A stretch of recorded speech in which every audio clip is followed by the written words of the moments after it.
السلام علیکم۔ آج منگل ہے، اگست کی 4 تاریخ۔ میں ہوں خالد حمید، خبروں کے ایک بلیٹن کے ساتھ۔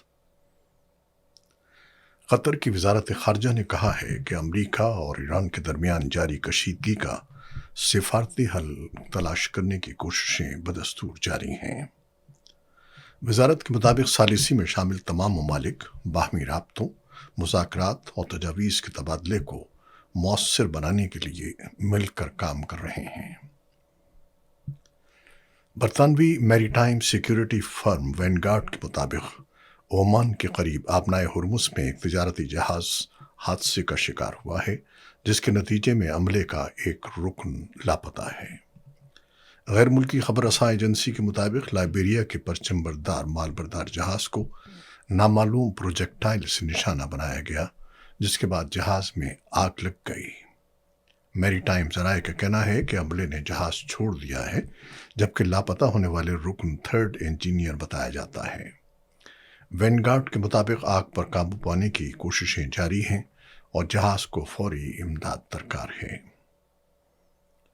ادھر لبنانی اور اسرائیلی حکام کے درمیان براہ راست مذاکرات کا 7واں دور اٹلی کے دارالحکومت روم میں جاری ہے، جہاں دونوں فریق مختلف تنازعات کے حل پر بات چیت کر رہے ہیں۔ اور اب خبریں تفصیل کے ساتھ۔ امریکی صدر ڈونلڈ ٹرمپ نے کہا ہے کہ ایران کے ساتھ مذاکرات جاری ہیں اور ان کے بقول یہ عمل ایران کی درخواست پر شروع ہوا ہے۔ وائٹ ہاؤس میں صحافیوں سے گفتگو کرتے ہوئے انہوں نے کہا کہ سعودی عرب، متحدہ عرب امارات اور بالخصوص قطر ان سفارتی کوششوں کی حمایت کر رہے ہیں، جبکہ دیگر کئی ممالک بھی رابطے میں ہیں۔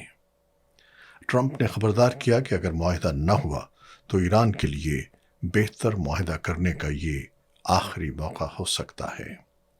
ان کا کہنا تھا کہ وہ ایران کو کسی بھی ممکنہ تباہ کن کارروائی سے پہلے سفارتی حل کا آخری موقع دینا چاہتے ہیں۔ دوسری جانب تہران نے واشنگٹن کے ساتھ براہ راست مذاکرات کی تردید کرتے ہوئے کہا ہے کہ اس وقت عمان کے ساتھ صرف آبنائے ہرمز سے متعلق امور پر بات چیت ہو رہی ہے۔ امریکی فوج نے کہا ہے کہ ایران کے خلاف جاری بحری ناکہ بندی کے دوران 44 تجارتی بحری جہازوں کا رخ تبدیل کیا گیا، 2 جہازوں کو ناکارہ بنایا گیا، جبکہ مزید 2 کے خلاف کارروائی کی گئی۔ امریکی فوج کے مطابق یہ اقدامات جاری بحری آپریشن کا حصہ ہیں، جس کے دوران متعدد تجارتی جہازوں کو متبادل راستہ اختیار کرنے کی ہدایت بھی کی گئی ہے۔ ایران کے صدر مسعود پزشکیان نے کہا ہے کہ ایران اپنی سرحدوں اور قومی مفادات کا بھرپور دفاع کرے گا، تاہم اس کا مقصد ہرگز جنگ کو مزید وسعت دینا نہیں ہے۔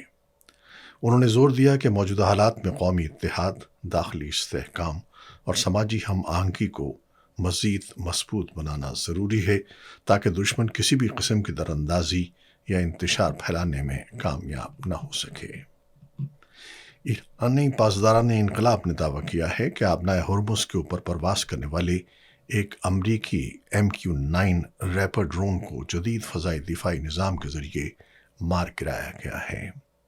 ایرانی میڈیا کے مطابق ڈرون کو آبنائے ہرمز کے علاقے میں نشانہ بنایا گیا۔ ادھر ایران کے سپریم لیڈر کے سینئر مشیر میجر جنرل محسن رضائی نے کہا ہے کہ ایران آبنائے ہرمز میں کسی متبادل بحری راستے کی اجازت نہیں دے گا۔ انہوں نے خبردار کیا کہ اگر امریکہ مزید جنگی جہاز یا فوج تعینات کرتا ہے تو انہیں بھی نشانہ بنایا جائے گا۔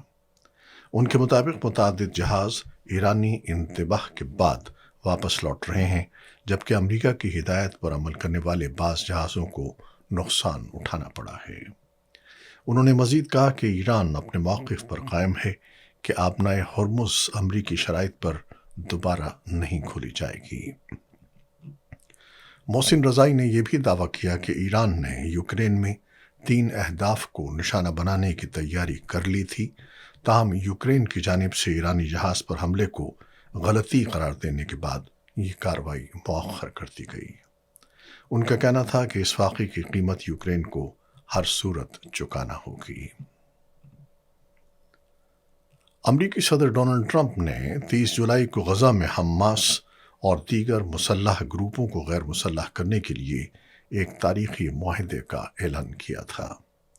یہ معاہدہ اکتوبر سن 2025 کی جنگ بندی کے دوسرے مرحلے کے تحت طویل عرصے سے زیر غور اقدامات کا حصہ قرار دیا جا رہا ہے۔ اس معاہدے پر مذاکرات بورڈ آف پیس کے ذریعے کیے گئے، جو ٹرمپ انتظامیہ نے غزہ کی جنگ کے بعد تعمیر نو اور انتظامی امور کی نگرانی کے لیے قائم کیا تھا۔ تاہم حماس کے سینئر مذاکرات کار غازی حمد نے الجزیرہ سے گفتگو میں کہا ہے کہ فلسطینی تنظیم اس وقت تک معاہدے پر عمل درآمد نہیں کرے گی جب تک اسرائیل اپنی ذمہ داریاں پوری نہیں کرتا، جن میں فوجی کارروائیاں روکنا اور غزہ سے افواج کا انخلاء شامل ہے۔ دوسری جانب اسرائیلی وزیر اعظم بنجامن نیتن یاہو کے دفتر کے ترجمان نے کہا ہے کہ اسرائیلی فوج اس وقت تک غزہ سے واپس نہیں ہٹے گی جب تک حماس مکمل طور پر غیر مسلح نہیں ہو جاتی۔ دونوں فریقوں کے درمیان بنیادی اختلاف برقرار رہنے کے باعث غزہ میں اسرائیلی فوجی کارروائیاں جاری ہیں۔ معاہدے کے اعلان کے چند روز بعد ہی اسرائیلی حملوں میں ایک ہی دن کے دوران کم از کم 19 فلسطینی شہید ہو گئے، جبکہ ہفتے کے آخر تک ہلاکتوں کی مجموعی تعداد 26 تک پہنچ گئی۔ بورڈ آف پیس کے خصوصی ایلچی نیکولے ملاڈینوف نے غزہ میں بڑھتی ہوئی کشیدگی پر تشویش کا اظہار کرتے ہوئے کہا ہے کہ 2 روز کے حملوں میں عام شہری جان سے گئے اور ایسے طبی مراکز اور سامان کو نقصان پہنچا جن پر شہریوں کا انحصار ہے۔ ادھر روس اور یوکرین کے درمیان حملوں کا تبادلہ جاری ہے۔ مقامی حکام کے مطابق حالیہ کارروائیوں میں روس میں کم از کم 16 جبکہ یوکرین میں 11 افراد ہلاک ہوئے ہیں۔ روسی سرکاری خبر رساں ایجنسی تاس کے مطابق ماسکو کے علاقے میں ڈرون حملے کے نتیجے میں 5 افراد ہلاک اور 6 زخمی ہو گئے۔ روس کے جنوبی علاقے کراسنودار کے گورنر وینیمین کونڈراتیف نے بتایا کہ گیلیزنڈر کے قریب آرکھیپو اوسیپو کا سیاحتی مقام پر ڈرون کے عمل میں گرنے سے 3 بچوں سمیت 7 افراد ہلاک اور تقریباً 40 زخمی ہو گئے۔ روس کے زیر قبضہ کرائمیا کے سربراہ سرگئی ایکسینوف کے مطابق جزیرہ نما میں ہلاکتوں کی تعداد 4 ہو گئی ہے، جبکہ 2 زخمی ہیں۔ بیلگراڈ کے قائم مقام گورنر الیگزینڈر شوائف نے سرحدی علاقوں میں 4 شہریوں کی ہلاکت اور 17 کے زخمی ہونے کی اطلاع دی ہے۔ یوکرین میں دنیپرو پیتروس کے علاقے کریوی ریخ میں ایک پیٹرول اسٹیشن پر روسی حملے کے نتیجے میں ایمرجنسی سروس کے ایک اہلکار اور اس کے 8 سالہ بیٹے سمیت 3 افراد ہلاک ہو گئے۔ علاقائی گورنر الیگزینڈر ہانزا کے مطابق حملے سے آگ بھڑک اٹھی، جس سے پیٹرول اسٹیشن اور قریبی گاڑیوں کو نقصان پہنچا۔